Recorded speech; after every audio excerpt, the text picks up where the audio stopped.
Welcome back to the Geekcentric podcast, and welcome to our watch club for Star Wars The Bad Batch. Don't make the same mistake twice. Don't become my enemy.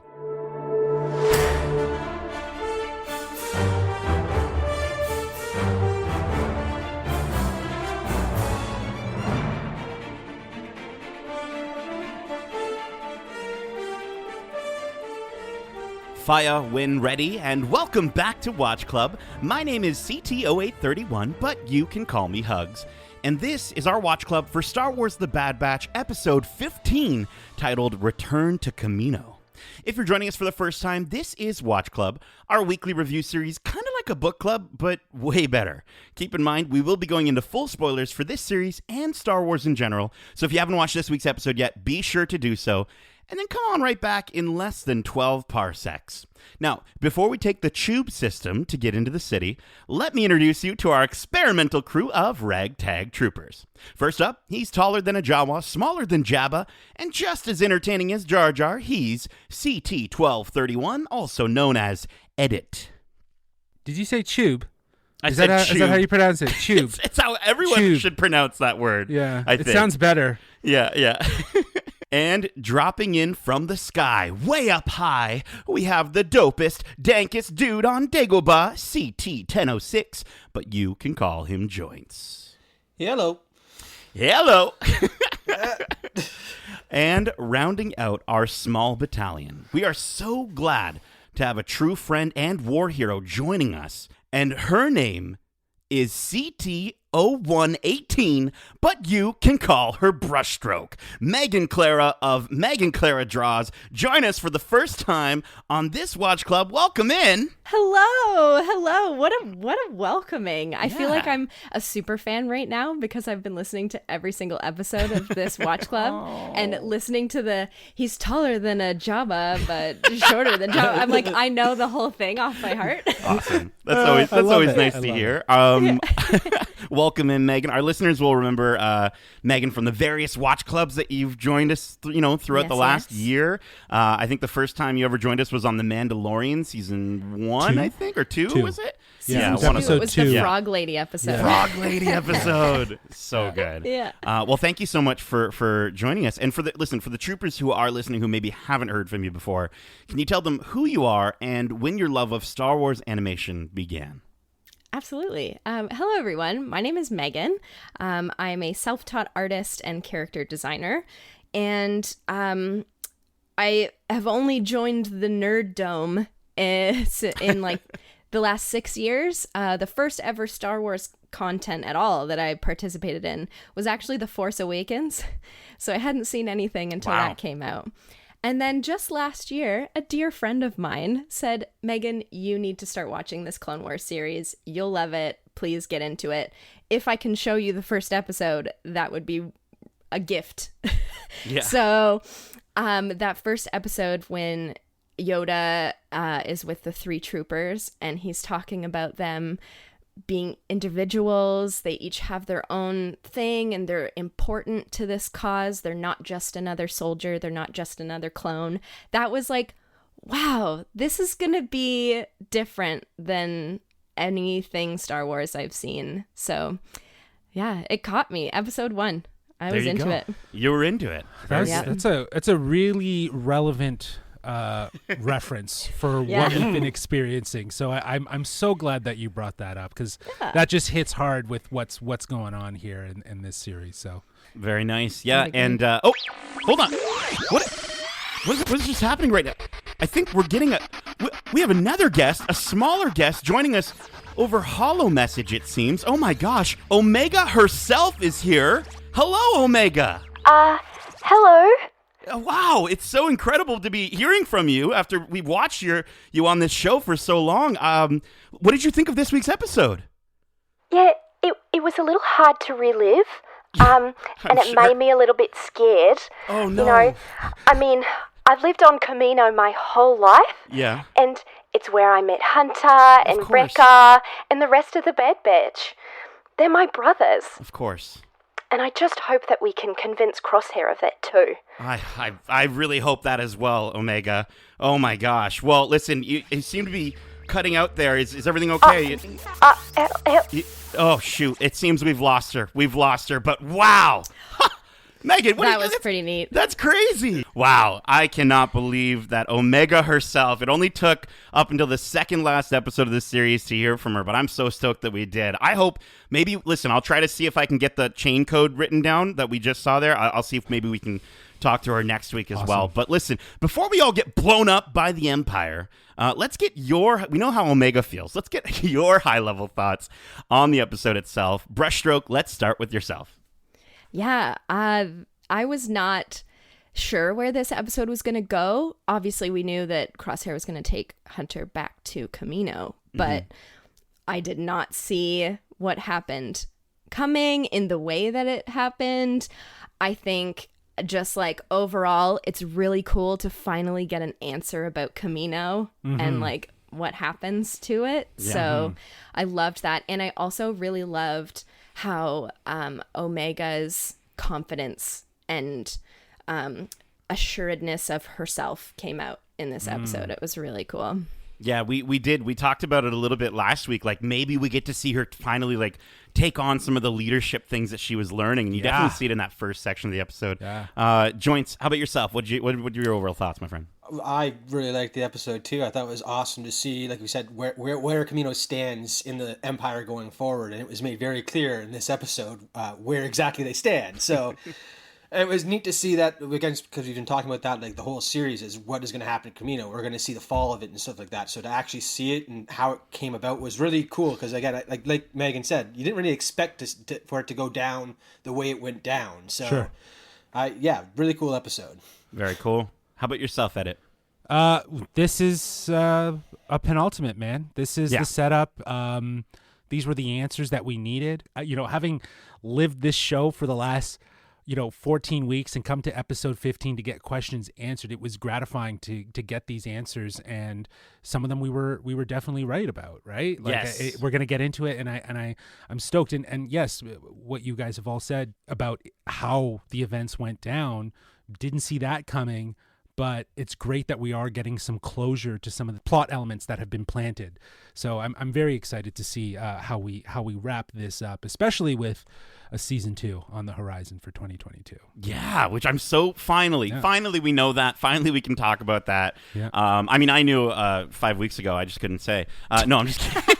But honestly, this episode was fantastic. I do think it was predictable based off of a lot of what we said. But again, to your point in terms of how it happened and I think the timing of certain things happening, I'm really glad that they happened in this episode and everything we thought of happened in this episode so that come next episode and next season, which is awesome, we really don't know. So I definitely felt elevated like last week's episode. It was a continuation of a story that we all really wanted. And oddly enough, it surprised me with some feels towards Kamino that I didn't think I'd ever have. Because, what a weird thing to... But anyways, we'll get into that. We'll dive into those questions so much more as we get into the plot. So let's dive into the plot here. Before we do that... Yes. Can I pick a bone with the three of you? Oh, no. What did we do? Just a quick one. A quick one. Okay? 2 points. So, first one is... Nowhere on the internet does it state that The Bad Batch is a children's show. There are many points throughout this podcast where you guys go, this happened and it's kind of annoying, but it's fine because it's a kid's show. I'm like, but it's not. All Star Wars everything is for all audiences. And I just want to put the point out from my perspective that just because it's animation doesn't mean it's for kids. And just because there's a kid in it doesn't mean it's for kids. I don't know. At least from what I'm aware of, a lot of the criticisms that we have had in terms of seeing it as a kid's show are mostly from, again, to Justin's point, the fact that we don't want it to be, right? Yeah. We are all older kids ourselves. And so because of that, I think a lot of the times where we've maybe saw it as a kid's show, most of the time, I don't think we're trying to say it's okay because, but I do think there's a lot of moments where I think we mentioned, like, narratively, this made it feel more like a kid's show when it shouldn't. And that's stuff that we didn't like. I hope that the bone has been picked. Definitely. I appreciate that. Well, I'm so happy that you brought that up. Yeah, no problem. Thank you for clearing that up for me as well. Is there more bones? Just a little one. Okay. All right.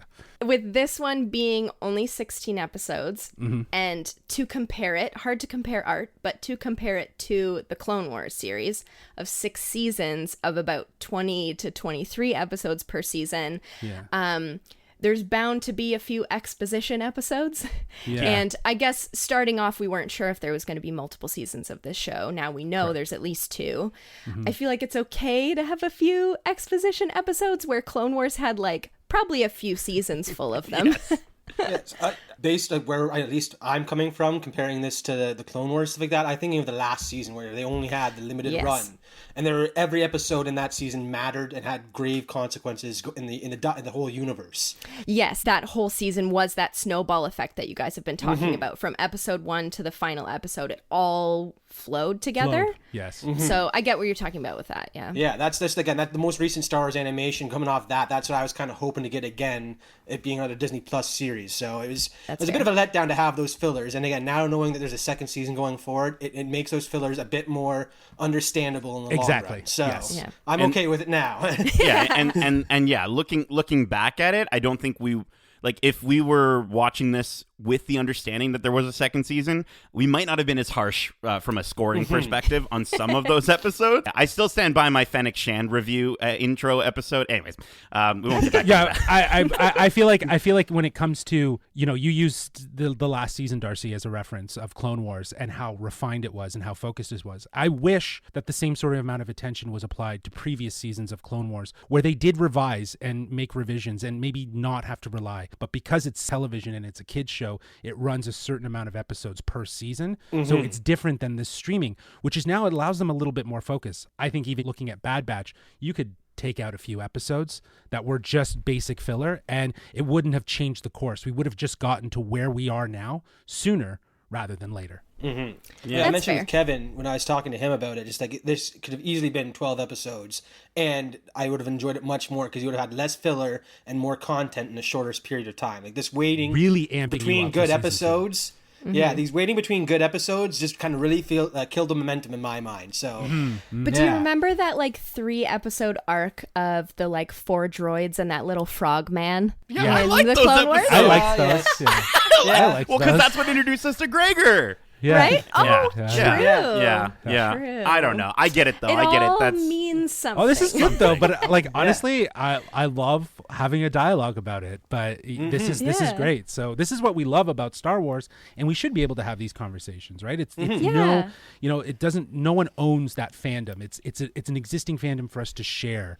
And this is fun. This is really good. So absolutely, I agree. Go ahead. Okay, all the bones have been picked. Let's get into it.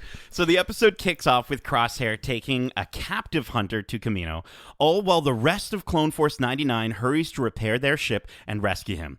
Wrecker mentions leaving Gregor with an unhappy Sid, and the gang track Hunter through his comms device, knowing all too well they're being led into a trap. Meanwhile, Admiral Rampart meets Hunter for the first time, mind you, on Kamino, telling him, "The destruction your squad caused on Ryloth got my attention."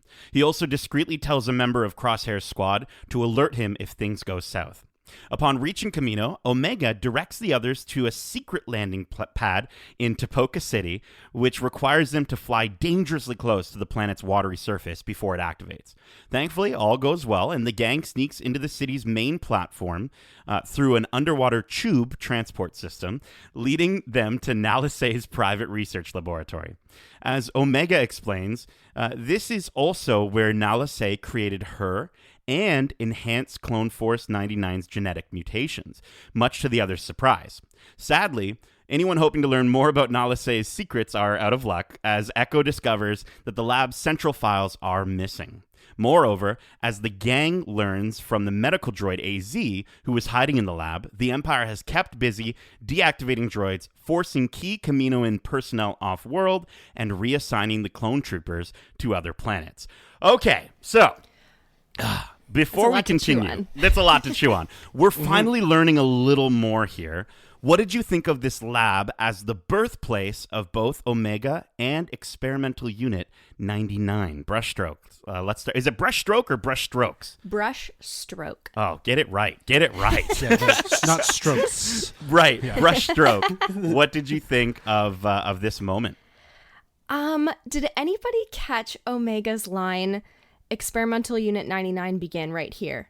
I was there. Right? Yeah, I thought it seems weird. Like, was she like conscious as a baby or something like or that? Or is she like a whole Grogu deal where she looks really young, but she's... Oh, I'm glad you brought that up too, because that was one of the main things I was like, I'm confused by that. How does she know? Like, she sounds like she was witnessing it, not just I was also in the tube over there type thing. It sounds like she was almost playing an active part in it. It was very confusing from that that weird vagueness that she gave off there. I guess she's their older sister, which I mean, here's the only thing. The clones do have accelerated growth rate, right? But I'm just trying to figure out in my head, like, what age she'd have to be to still remember that, or, you know, is there still something lingering there from a standpoint of a lot of people speculating that Omega is somewhat force sensitive? Does that allow her to maybe, even as a 2-year-old, a 1-year-old, whatever, remember these moments so vividly? Oh, totally, because in canon, there's a lot of Force users who specialize in viewing the past through the Force. Whoa. So if she is Force sensitive, that would easily be enough of a connection for me to be like, oh, she can remember her mother's face if we're quoting Leia's from the A New Hope type thing. Like, right. Obviously, that's got to be a Force connection for Leia. So I wouldn't be surprised if it's a similar thing for Omega. That'd be cool. Jeez. What about also, though, she has the exact same DNA as Jango Fett and Boba Fett. Like, she's basically Boba's directly sister. A clone from them. Yeah. Yeah. Were they sped up as well? No, they weren't. That's the whole thing though about Omega, is that she's a direct clone. She's not Jango altered Fett. in any way. Way. So Right. I'm thinking is that they're new. The clones are new. She was already they were already accelerated. They were already they were being enhanced while she was there at probably a young age. Right. Which is why she was so connected. She remembers them, but they don't remember her. Do you know what I mean? I think that's what we're getting at. So I don't know. I love all the theories that you guys drop, but when I heard that, I thought, well, does that mean that they're not necessarily as old as we think? Do you know what I mean? Like, maybe they're a little bit like they were born yesterday kind of mentality. Do you know what I mean? So fair enough. Yeah. Well, and you even think about that is sort of a callback to the very first episode when we first meet Omega, and she's like, "My name's Omega," and I'm so excited to meet you. Like they're right.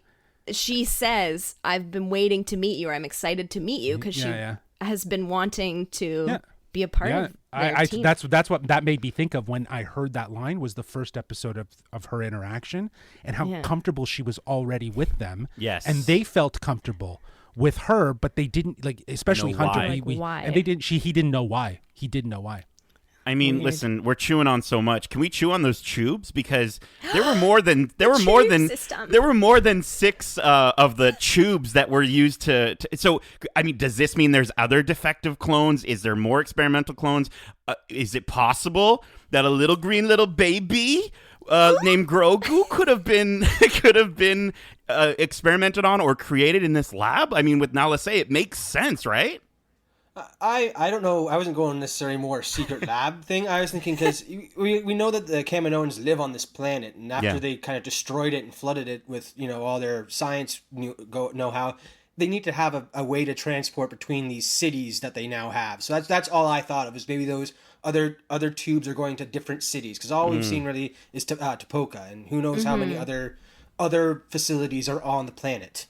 But does the Empire only know about Topoka City, and they just assume that's it? That's another thing. Like, Topoka City might be the cloning specific thing, and the other cities are just where the regular Kaminoans dwell or something. That's where I was kind of like, wonder what else is on Kamino right now, like, because it's really up in the air. I'm just saying, man, if we see Nala Se holding a little baby swaddled in her arms, like in the last episode. Like, come on, it would just fit. Be it would totally fit. It'd be interesting because that means someone got him off or out of the temple and then brought him to Kamino for some reason. Oh shoot! So like, why would a Jedi who rescued this youngling be like, to Kamino? Like, that doesn't seem the right spot. Sure, unless he saw something on the youngling, like a little patch or something that would say, like, oh, the cloning force, oh, I got to take them to his home or what. I don't know. Return him back to his property. Yeah. Sure. But again, the problem... that place is lost, responsible for the downfall return. of the Jedi. Yeah. Why would they go back there? That's at the point of where we are, Grogu would have been exited from the temple from whomever the mystery person was who saved him, and who knows where he ends up. But I don't think it's far-fetched to connect the idea of cloning from this series to what we're seeing in The Mandalorian. Yeah. Both, brainchilds of Filoni. And obviously with other partners involved, but I think there might be something there that's kind of going to bring this thread together. And with Book of Boba Fett, and now that we know that, Omega is his, who knows what we might see in that, right? So, yeah, dude, Omega is Grogu's mom. What? No, that's maybe reaching a little far. Maybe a little bit. He's Nate Fistoing. Before we move on, I also really love, like I mentioned before, that Omega has sort of come into her own, and she's like way more confident and ready to tell them, no, listen to me, trust me, I know what I'm doing here. When she gets them to land on that platform, and then she the tube comes up and she opens it, and that shot of her like turning around, go, come on. I'm like, I love it. And I also love the animation style, the design of this show. The lighting is stunning. So good. It's amazing. In this show, and Darcy, like you said, in the 7th season of the Clone Wars, they just like amped up their game like crazy. They make it super cinematic. That whole season was animated like an animated movie, but with episodes. It was so well done, and there is that contribution to this series as well. And I think especially being on Kamino and seeing like the rain and the shadows and the lights, the storm and everything, it's just there was more attention paid to on last week. Jesse was saying their budget went into these last 3 episodes, and you saw it in last week's episode, and you're only seeing it continued here. So that's great. And Omega finally showing some leadership and like really leaning into that. I absolutely I was like, she's taking charge, because these guys were kind of like, what do we do now? Right? Like our leader is gone, and she's like, no, like, okay, this is what we're going to do. Right? If we're going to go to Kamino, we're going to go through the back door, because I know how to get in there. Yeah, exactly. This is my territory now. You listen to me. I love it. And I got to say, like, shout out to whoever made the decision to include that musical riff that plays when Crosshair and Hunter first land on Kamino in the rain. It's the same. It's like the like that sort of, and that's exactly what plays when Obi-Wan does that. So for like the hardcore of hardcore fans, that especially with the music side of things, it's just such a nice little touch. It's these little small touches that really help like bring all of these stories together that I think is so cool. It's all about the details, bro. It's all about the details. And I also did want to just quickly shout out Omega's wet hair style. I was gonna bring it up too. Badass, right? And I love how he's like, how are you feeling? She's like, it doesn't matter. And it's like the hair thick under the way. Yeah. All that matters is that we save Hunter, and it's like, okay, all right, Omega, okay, you're a leader. Let's go. Yeah. Alrighty, let's keep going here. Elsewhere, Hunter tries to get through to Crosshair upon realizing the Empire is decommissioning Kamino's cloning facility, telling him it's only a matter of time before the Empire starts phasing out clones. Not the ones that matter, Crosshair replies, quietly chastising Hunter and the others for leaving him behind on Kamino.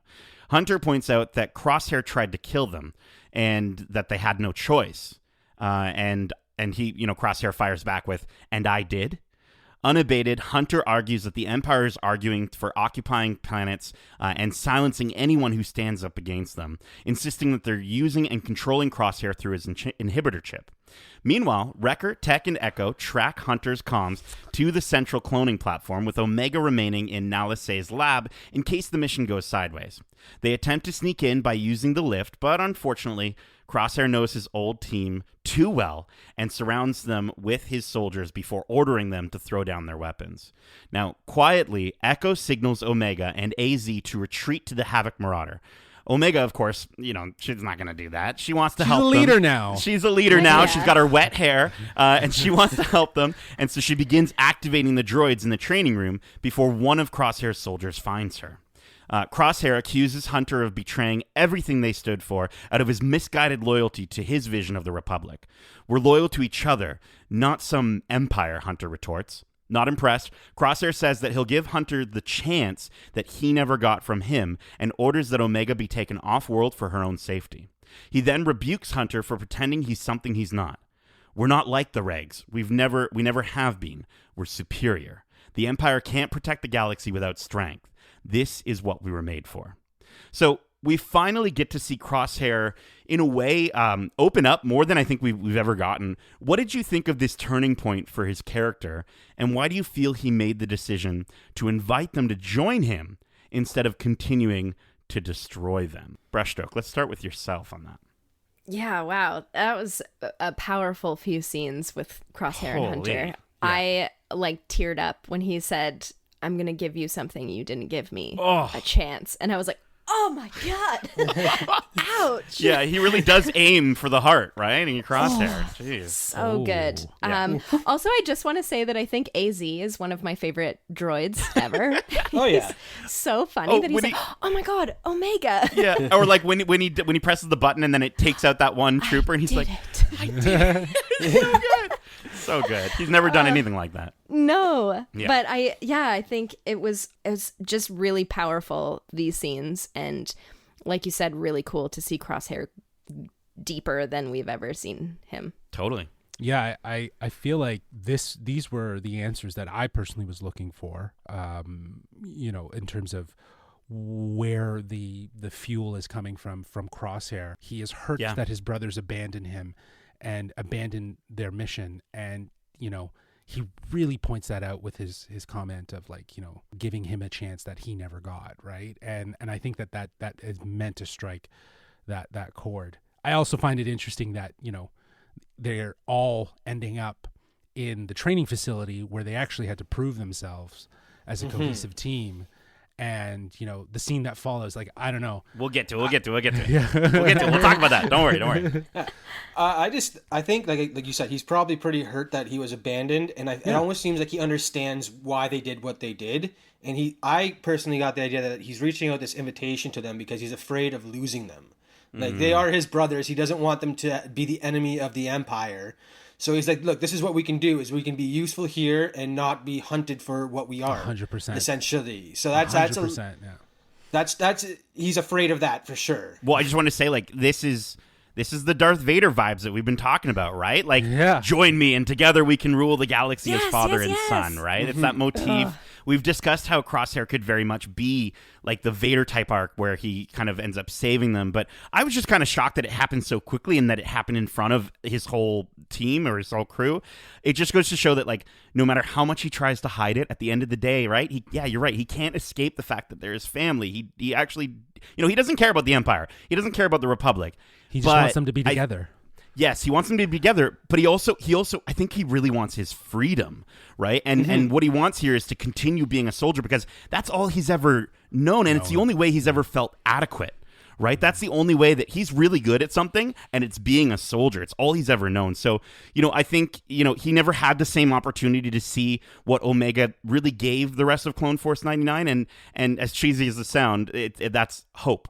Right, she gives them hope for a better life. Oh no, that's not cheesy, man. He didn't get that. That is not Star cheesy. Wars. That is Star Wars. Yeah. Thank you, thank you, Brushstroke. That is 100% Star Wars, and that makes sense. That is such a small, one-word theme that means so much in this galaxy, and to ingrain that in that sort of understanding of what this relationship is, bravo for drawing that out. Yeah. And I Hugs, I totally agree with you when it comes to the whole Darth Vader speech. It felt very like this from my perspective, I'm a huge Harry Potter nerd, but it felt like Voldemort saying like, we can do this together. Right. If you join me, you'll be the most powerful one, and blah, blah, blah.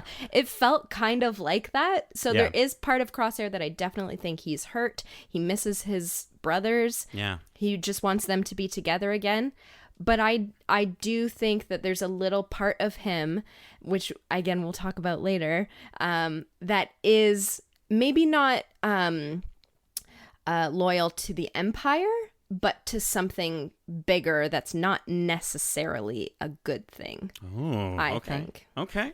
All right, well, I'm excited to hear about that. Let's keep going here. Removing Hunter's handcuffs, Crosshair orders his squad to stand down. When they refuse, he kills nearly all of them in an awesome moment with a single blaster shot before telling Hunter and the gang to join the Empire, lest they make the same mistake of becoming his enemy a second time. As one of the remaining members of Crosshair's team flees, they contact Rampart, telling him Crosshair lost control of the situation. In response, Rampart orders them to pull all the remaining troopers out and let the clones die together. At the same time, AZ helps Omega escape, and the pair successfully activate the training droids.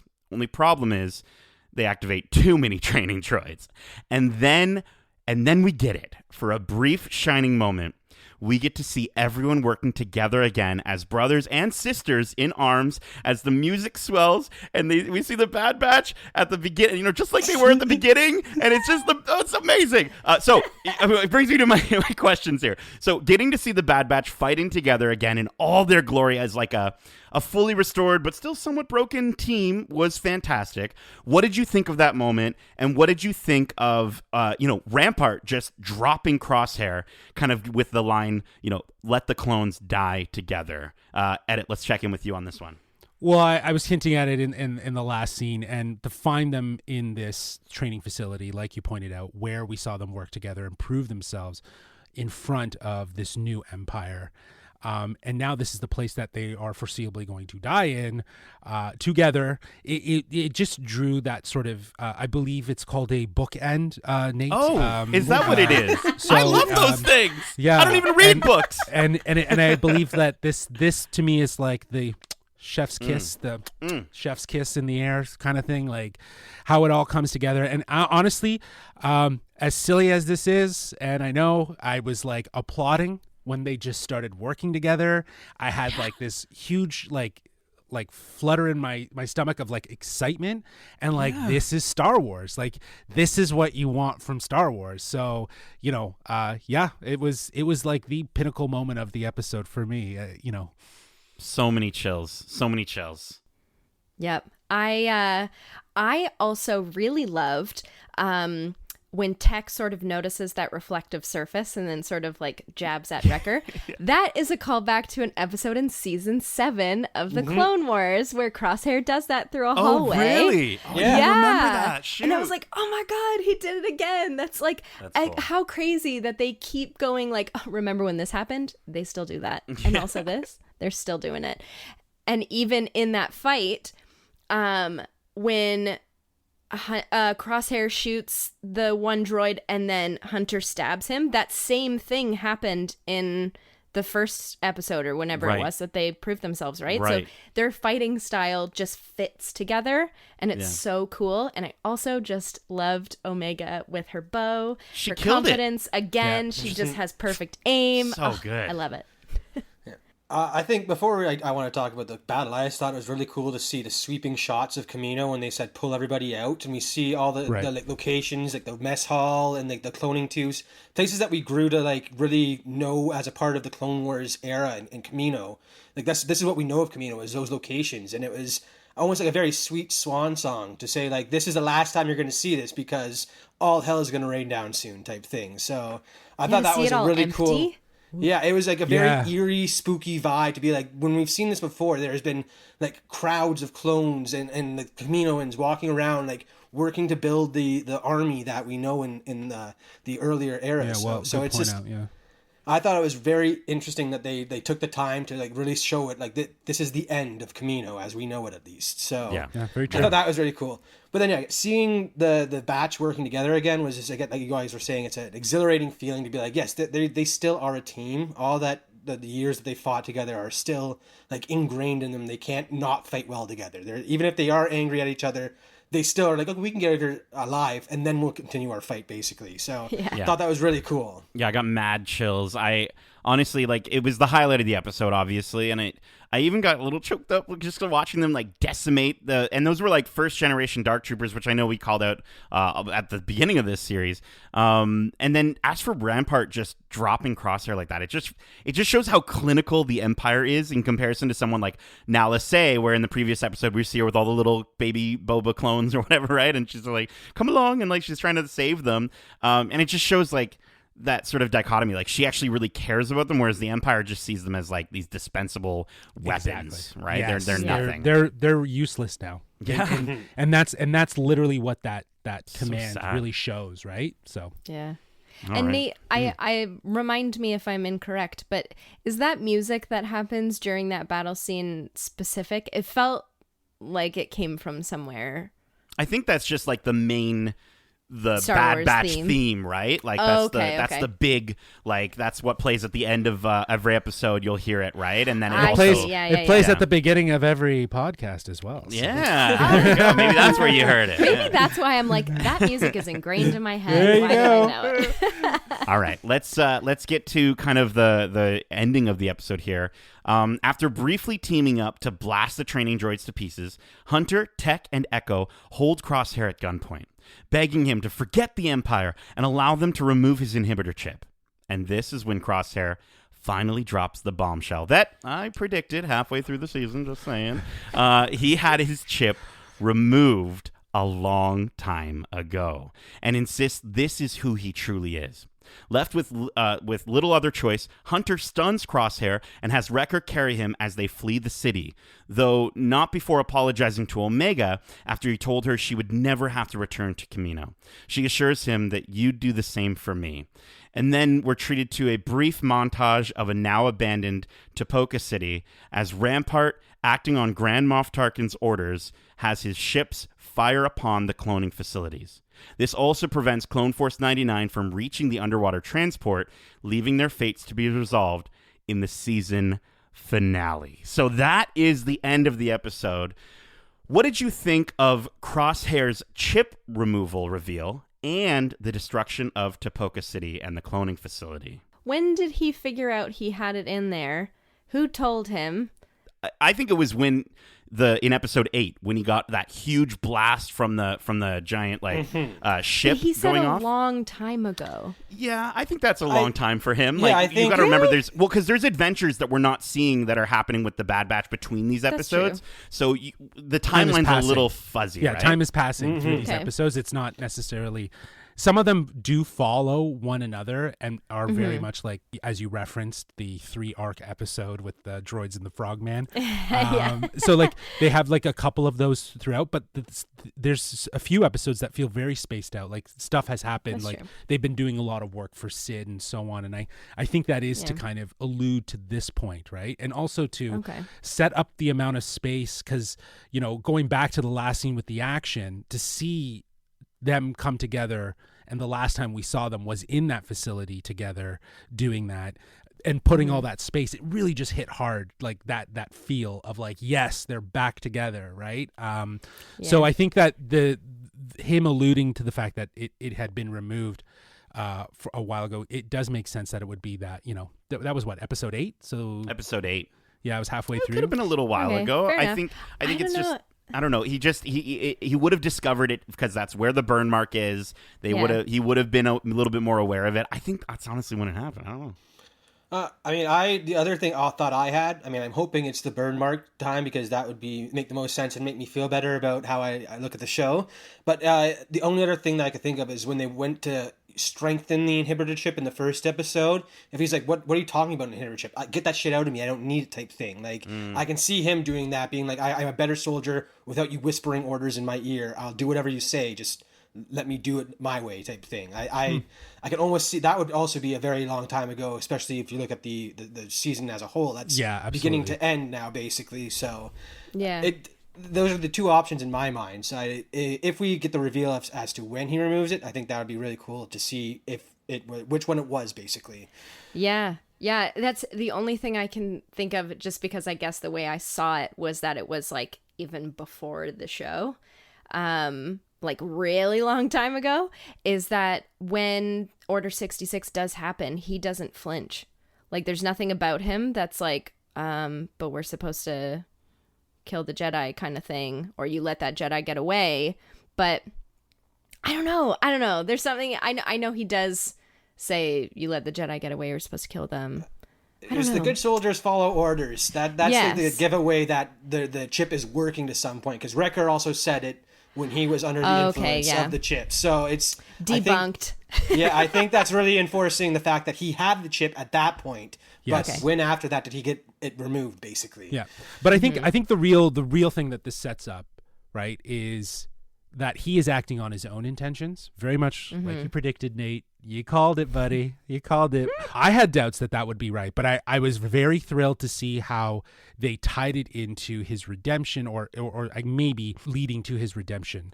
That being said, I think it's interesting that it's his behavior. It's who he is.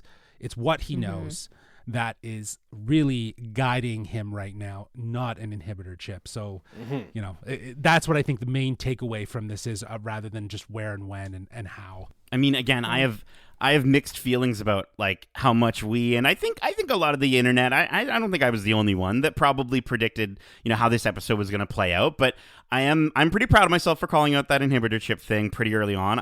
It just works so well towards Crosshair's story, and it really helps the show step up from a very standard and sorry, Megan, kids narrative, in the sense of like if it was a kid's story, if it was a kid's show, they would have removed his inhibitor chip, and he would have, hugs, we're friends again, we're better now, everything's fine.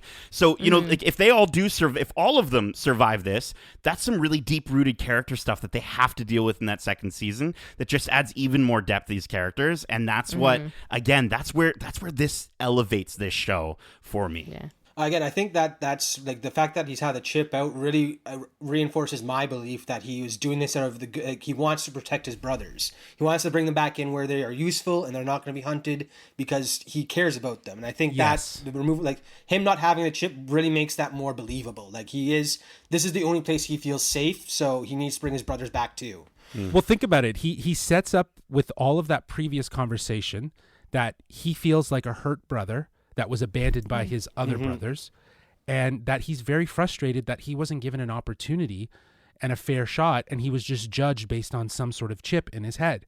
And in fact, he doesn't have that chip. It's really been driven by his own self sort of emotion rather than the inhibitor chip. So I think that like that just helps to create, like, as Nate said, like a really in-depth sort of character study. Yeah. Yeah, gives him way more layers. Yes. Totally. Layers.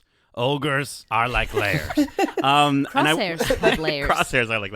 Listen, I'm not going to spend too much longer on this because we do got to get to our rating here. But as for the destruction of, I want to keep saying Tapioca City.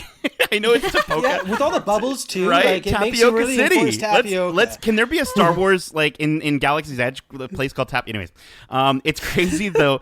The music and everything happening where it just show those barren scenes, like you were saying, Darcy. Like, I actually think I felt the same way that Omega must have felt seeing it destroyed, which is to say, like, seeing this place that we've grown to remember with such, like, nostalgia, seeing it all throughout, Star Wars Episode 2 and Attack of the Clones and the Clone Wars, to see it be destroyed, part of me was happy because, let's face it, it's basically an army creator for the Empire, but another side of me felt this really strange, like, sadness, seeing it empty, knowing it was about to be erased. It's just such an important, I think, part of Star Wars, and so this is such an important 100%. Moment for the Star Wars universe, and I loved how well they handled it. It felt very well handled. It wasn't mishandled. It was like it gave it the respect that it deserves for what it did. And oh wow, such a phenomenal moment. Yeah, I think that feeling you're getting is really, it goes to show you how well Dave Filoni knows this world, this galaxy, and how important the Clone Wars series was to showing us the depth of the clones versus what we got out of the prequel trilogy. Totally. And the point that you made of the first episode, talking about the clones being something of more, and how that first episode set that up, and then the entire series would then explore that through different stories. I think that really does cement itself into these final moments of seeing Kamino hollow, emptied, about to be destroyed. It's history we've experienced on a whole other level, because I think we can think now beyond just the fact that it was just a place to generate soldiers for the Empire. They didn't know they were working for the Empire, right? Until that inhibitor chip switched in their head, and then they went to that side. They were just good soldiers following orders, right? And you know what I mean? So it's like at the end of the day, the Empire flipped the switch and basically at the same time made them useless because they needed to evolve beyond the clones. So this does hit hard, and it's because of that rich history that you guys have already referenced that we feel it so much more.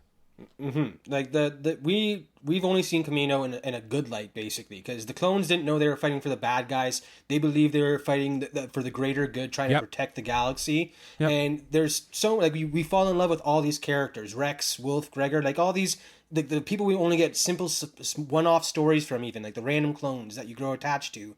It goes to show that they were more than just the soldiers that the Empire sees them as. And again, easily to turn the switch off to use them, flip the switch to kill all the Jedi, and then to be like, okay, you've done your purpose, now we don't need you anymore. Exactly.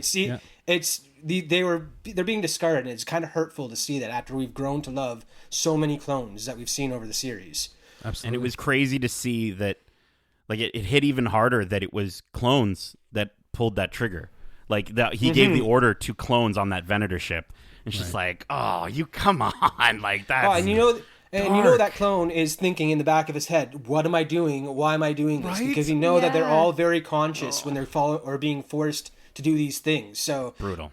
Clones I just feel so bad for. They're trapped in their own mind. It must suck. Jeez. Well, that's, you think about even when Wrecker changes, example of a moment that is not for children, that afterwards he's like, I'm so sorry for everything I did. Like, he knows what he did, and it sucked. Brutal. That's so sad. Brutal.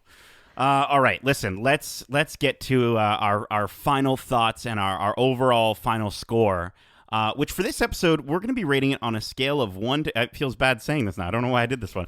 On a scale of 1 to 5 destroyed cloning labs. Justin, let's start with yourself. All right, coming out of the gate, 5 out of 5 destroyed what facilities. Okay. I loved it, man. I honestly, like, this is the episode that just made me fall back in love with this show because I was so frustrated with it. And, last episode was like really good. And this episode was even better. And I think the answers that it delivered on the questions that I was at least wondering, and really setting up as a penultimate for the finale, it did its job. And I'm excited going into the finale and into season 2. So yeah, 5 out of 5 for sure. Let's go. Okay, Darcy, let's hear it, bud. I really liked it too. I mean, again, it's I need to see how the series ends for me to really properly judge this episode, because it is a 2-parter.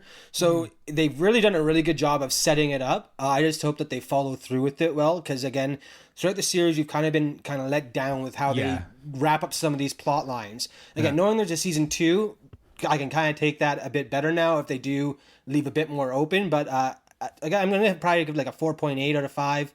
What was it, sorry? Destroyed cloning labs. Okay, so 4.8 out of 5 destroyed cloning labs. Because again, it could easily be a 5, but they really need to be able to follow through with the next episode. I know.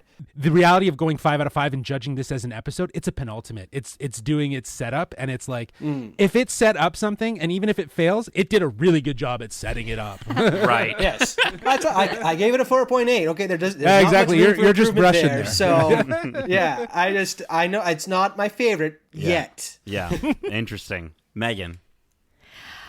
I'm right with you there, Justin. I'm giving this a 5 out of 5.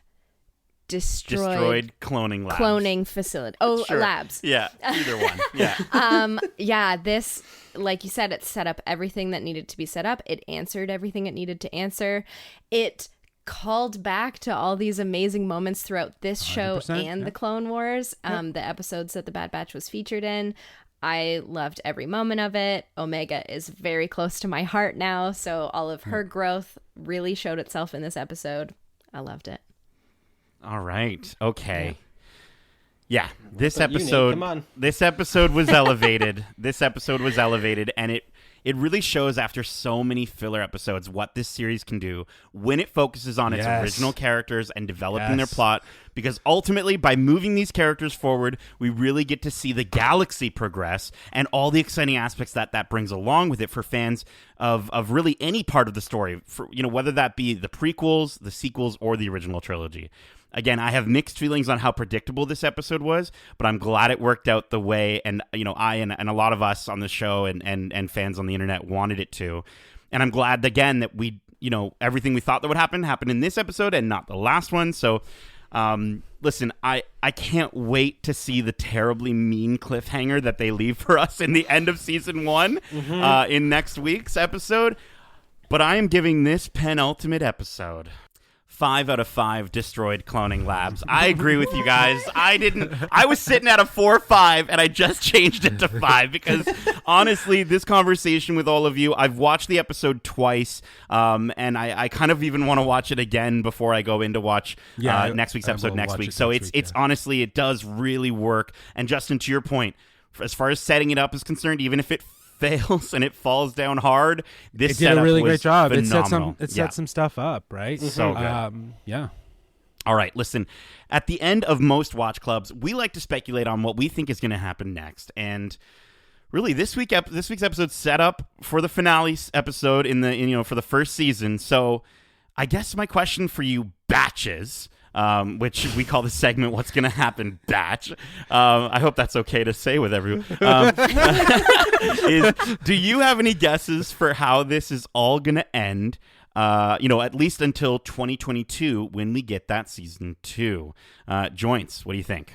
Whoa. Well. Mine is basically coming from our last episode. We talked about how we never saw what happened to Lama Su, the Kaminoan, like, and the doors closed, and then kind of just that was it. Ooh. So I'm wondering if they left him on Kamino as well, and if he's going to be the way that the Bad Batch find another way off the planet. Oh, I love that. Okay, that's so much better. I was like, what's going to happen? To me, they have to have someone who has more inside knowledge of those tubes and other parts of Kamino in order to get off there, because who knows if they can make it back to the Havoc. Fuck yeah, that's going to happen. That is... I really hope so.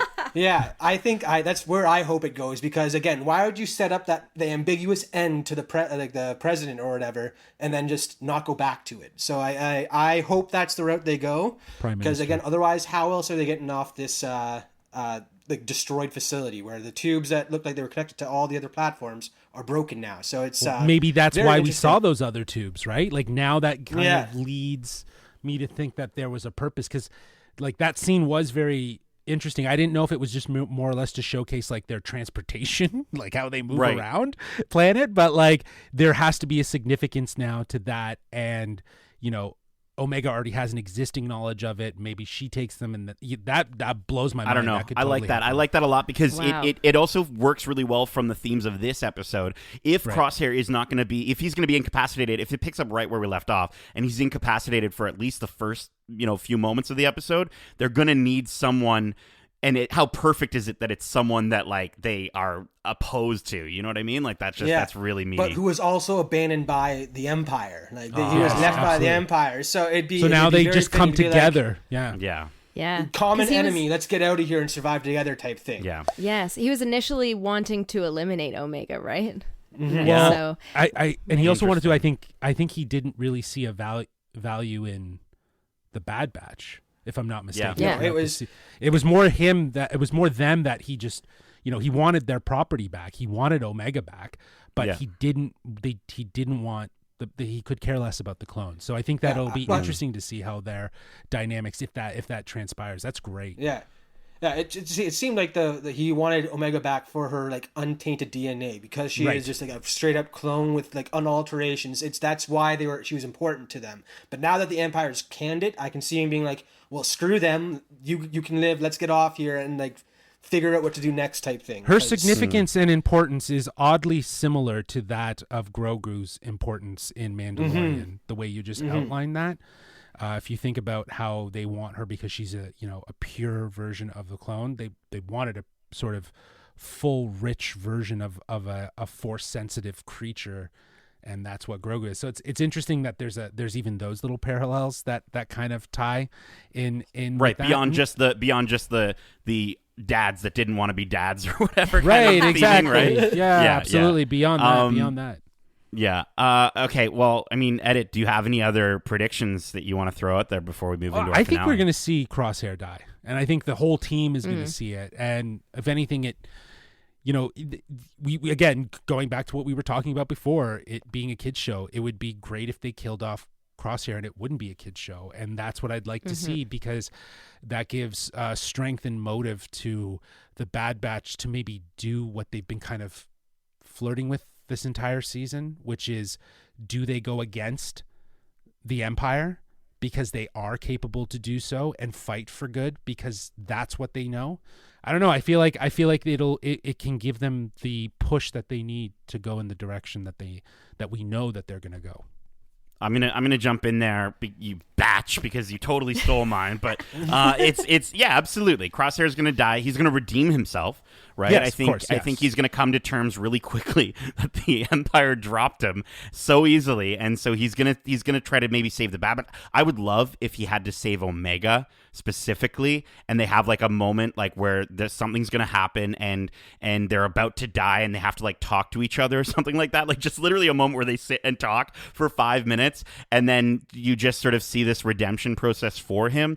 I do think he's definitely gonna die. I think I could see them doing something where He's maybe gotta like maybe he like falls or something. We don't see him die, and that way they can bring him back at some point in season 2, Because like if in you an fall epic way. in Star Wars, you come don't back. die. Yeah, exactly, right? Yeah. So Darth maybe Maul he does one of 101, those. man. Come on. But honestly, as much as I do think he's going to die, because I think that would be better for his character arc, I would love to see him more in the next season, because I think, let's face it, like he's starting to become an integral part for this team, and I think that would be really cool. But I don't know. He's going to die because he's going to save his family, because let's face it, he really is. He's like the Dom Toretto of the Bad Batch, right? But Dom always survives. It's all about family. But Dom always survives. Yeah. I'm definitely on. I think he's going to live, because I feel like if they've just announced the second season, I feel like a lot of the storyline for that one could be him getting that redemption arc. Because right now, over the course of this, if you just watch the Bad Batch, he's been the enemy the entire time, and although we know that he may have been doing it for the right reasons, like right reasons in his mind, there's still no reason for the viewers as an audience to have that attachment to him, where his death won't be as impactful for us. It will be impactful for the Bad Batch for sure, but without a season of growth to the characters that we've had with the rest of the Bad Batch, I feel like the death would be lacking somewhat. So maybe next season we'd see his redemption arc and then eventual death after saving Omega. Like, that's, in my mind, that just makes more for a better pacing of the thing. To have him redeem and then kill off just really sucks, in my opinion, because I want to have the same growth that we've had with the rest of the Bad Batch. I would love that as well. I don't think it's gonna happen. I think Star Wars always goes a little dark. Megan, do you have any predictions? Can you use your force sensitive powers to find out what's gonna happen in our finale? The first words that came out of my mouth when that episode ended was like, well, I have no idea what's going to happen next week. Like, there's nothing in my brain that's like, oh, this could happen. Darcy, I love your idea of the president having to help them. I think that makes so much sense, because like we've all said, it didn't make sense that door closed and we didn't hear blaster sounds, or there was nothing happened. So I was like, what's going on? I also just want to say I've been waiting 14 weeks for you to call me Batch. So we're perfect. Well, you got it, Batch. Here's an odd one. What if they killed Hunter? No, you can't. No, not Hunter. You can't. I'd be more on board with that, because that would be impactful to the Bad Batch and to the audience. I guess we love it, but we also would get to see what his role in Omega's life would mean going forward. And what if that is and the Omega would be the new Hunter? I'd be on board with that. And Crosshair really makes the shift, because he sacrifices himself for Crosshair, right? I would. So And then Omega extends the olive branch as the already. connecting thing for the next season. Like No. Omega's So that- the one who understands him and is like, you're still part of the family. Don't worry. okay, and if they were to do that, Megan, it wouldn't be a kids show. It wouldn't be a kids show, and I would go against everything because that is good storytelling. Because you just gave your characters super big ambition and motives for season 2 and what that looks like for the future of the series. And how It'd cool would it bold. be if she could see him as a Force ghost? Like later on, and she's really struggling, like, Hunter, I just wish you were here. And he's like, I am here. And it's like, what? Maybe not Force Ghost, because that would be stretching it. Yeah. But I could see her if we talked about how she has potentially these memory Force related abilities. Right. So if we see like very vivid flashbacks from her perspective from these missions that we never got to see. Yeah. And we could see him imparting these crucial points of knowledge that she then uses. I could see So that being a we very would relive really the cool moments way through to go. flashbacks. That would Yeah. be sick. Yes, and that way you could still get the character, but also you're filling in those gaps you don't know. He still have the impactful moments of like the role that he had in Omega's life. I think that would Right. go a really long way. So Yeah, I'm more no, on board for Hunter dying than Crosshair personally. I had to throw it out there Especially- because I think that in itself, because, as Darcy was saying, with Crosshair, we weren't so connected with him throughout the story, but we were very connected with Hunter and Omega. So to eliminate him and to give this batch a new motive with the loss of their leader, that would be pretty daring. But who knows? They might just cop out and it'll be a kids show. What? I just want to point out, we keep saying kids show and stuff like that. If we think back to the Rebels, and Rebels started off very kiddish, but then by the last 2 seasons, it gets so real. So maybe it's starting to grow up with the audience. They're starting off with this light, fresh or kind of intense storylines, and as the seasons go on, it'll get more and more like stakes are being raised, and there will be impacts going forward. I was gonna say, if they kill Hunter, it may hurt me more than what happened at the end of Rebels. Am I allowed to say that? Yeah. Spoilers Yeah. spoilers When- for Rebels. Dies in Rebels. I was a mess. I sat there. I can't believe how could they do that? Yeah. I'm offended. Yeah. I was so upset. All right, Yeah. listen, you batches. I'm starting to get upset, okay? You're making me cry by saying that Hunter's going to die, and Omega, she needs Hunter. We gotta stop batching on. I don't want to be in a tube. Anyways, before we go into our traditional wrap-up, Megan, is there anything that you would like to plug for the troopers listening so they can know where to find you and your incredible work? Absolutely. I have my own personal Instagram. It is meganclara.draws. You can find all of my artwork there, as well as my in-print shop if you're looking for any interesting art pieces for your house. I currently have fantasy duos as the themes I've got up there. So I like it's those. a bunch of there's a couple Star Wars ones, some Marvel ones. Yeah. And also, I am one of many now, video dames. We have a podcast. Alyssa has a stream on Twitch under It's Your Girl Alyssa. And we're all constantly playing Fortnite on there. So if you ever want to watch a bunch of girls play Fortnite, come on over. And we have a lot of fun. It's definitely a good time. And hearing you on the podcast, again, it's just so... It's cool to know that, like as I'm listening to you, I'm like, she's doing so good on that podcast. And then I'm like, and I was like, yeah, she was on our podcast for a second. I was gonna say this was the first podcast I was ever There you on. go. There you go. So it's super cool, and I'm really digging your fantasy duo series. The Hera and Kanan one is gorgeous. If any of our listeners are looking for absolutely beautiful Star Wars art, Megan, you've got that one. You've got a few other pieces as well. So definitely We'll put it in the description. Yeah. We'll put it in the the show links notes. in that. The show notes. Check it out. Yeah. All right, batches, listen. That's it for the 15th and penultimate episode of our Watch Club for Star Wars The Bad Batch Season 1. We hope you enjoyed this week's episode of Watch Club, and if you did, make sure to subscribe to us wherever you like to listen to podcasts, if you haven't already. And if you want to write into the show with your thoughts or your predictions on the shows we cover in Watch Club, well, listen, you don't have to rescue your brother from your other brother only to find out your other brother is a huge liar and never wants to change his ways until you stun him and then see your childhood home blown up. Instead, Justin, can you let the batches know where they can reach us by holo message? Sure, they can reach us at wearegeekcentric@gmail.com. That's wearegeekcentric@gmail.com. Keep in mind, we also have a ton of other episodes covering the latest content on Disney Plus, including our spoiler-free review for Disney's Jungle Cruise. And, we've also got maybe some really cool stuff coming up with What If, which I'm really, really excited to dig into. And also, while it's not Disney, you might also enjoy our review, both spoiler-free and spoiler-filled, in the same review. Crazy. For James Gunn's The Suicide Squad. So definitely go give those a listen and a 5-star review if you don't mind. Justin, Darcy. Oh, and by the way, Megan is coming on next week as well for our finale, if that wasn't already apparent. So super stoked to have you on. If we didn't already know. Yes. Justin, Darcy, and Megan, thank you so much for joining me for this Watch Club. And as we say, good soldiers follow orders.